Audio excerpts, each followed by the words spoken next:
The fifth module of this course focuses on transportation and mobilization in an urban landscape. As a whole, it delves into the history of transportation around the world while also providing discussions on the way in which we can improve human prosperity globally through transportation and urban planning. The first source, an article titled The Gruen Effect by Avery Trufelman and its attached podcast, examines the evolution of Victor Gruen's shopping mall from a place that once satisfied sociologist Ray Oldenburg's third place, or a place other than one's work or home where he or she could go to socialize and interact, to a fabricated capitalist machine. I believe the fall of the classic shopping mall suffered a similar fate to the demise of open office space, as we learned about in the previous module, as copies of copies of copies nullified the original purpose of the mall. The subsequent source, Unbuilt, by Sam Greenspan, recounts the plan for 4 urban projects that never ultimately matured to anything, namely the proposal of a funicular from Oakland to San Francisco, a perfect city plan created by Daniel Burnham for SF, the Marin-Cello arrangement to put 60,000 homes in Marin County, and finally the proposal of a highway through Manhattan. The Manhattan Highway Project forms a nice intersection, no pun intended, with the How Highways Wrecked American Cities video by Vox, which discussed the rise of highways in major cities as a result of lobbying car manufacturers and Eisenhower's Federal Highway Act, and the resulting discrimination highways created as construction destroyed the neighborhoods of minorities so that rich majorities could move to the suburbs. The final 3 sources all investigate different ways in which urban planning and transportation can be improved. Jeff Speck's The Walkable City provides economic, medical, and environmental reasons with supporting studies and statistics and arguing for the popularity of cities that are pedestrian-friendly. Superblocks by Vox explains how the city of Barcelona plans to combat its traffic and air quality issues with the proposition of superblocks, or designations of 3x3 city blocks, to prevent through traffic, limit the speed limit to 10 km per hour, and send parking spaces underground.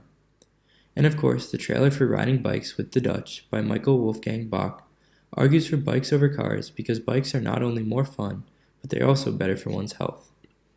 Having spent 18 years of my life growing up in a suburb just outside the city of Boston, I am all too familiar with the modes of transportation around the city. Boston's transportation is probably most notorious for the Big Dig, a project intended to move Interstate 93, which cuts through the heart of the city, underground. Ostensibly, the project seemed like a positive move for the city, as the Vox video, How Highways Wrecked American Cities, would suggest, freeing up traffic as well as pedestrian space within the city. However, the project, hindered by design flaws, criminal arrests, and death, took 16 years to complete, 9 years longer than planned, and is estimated to ultimately cost around $22 billion, making it the most expensive highway project in the United States. Ask someone like my mother, while she sits in roughly 2.5 hours of traffic still every morning to commute the 15 miles to Boston, how she feels about this project, and you'll be sure to hear an authentic answer. Boston is already, as Jeff Speck points out, a fairly pedestrian-friendly city, or it is at least not a car-friendly one, as the convoluted and twisted streets suggest. This would make it difficult to implement urban plans like that of the superblock, as the streets are the furthest thing from grid-like. Instead, Boston has adapted its streets to be biker-friendly. However, in attempting to continue to appease car users, city planners installed parking spots parallel to bike lanes, which in my opinion, and speaking from first-hand experience, has made biking more dangerous, as now bikers are blocked from the view of drivers making turns at intersections by these parked cars. Although both these examples speak poorly of Boston's mobility, Boston is a dense enough city that walking is more than a feasible option. Likewise, they have an adequate subway system and even recently approved the installment of electric scooters around the city, a mode of transportation which is banned in the city of London, where my current internship takes place. London's underground subway, or the Tube, is world-renowned not only for its age but also for its efficiency. However, I believe the safety and comfort of the London Tube could be greatly improved with one simple addition: Wi-Fi. Should there be any sort of emergency, whether above ground or underground, communications with passengers 10 meters underground would be difficult if not impossible. The addition of Wi-Fi, especially on lines that travel deep underground, could combat this.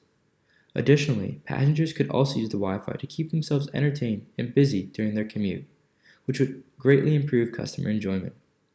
Wi-Fi in a subway system has already proven to work in New York, so it's about time London follows suit of its sister city.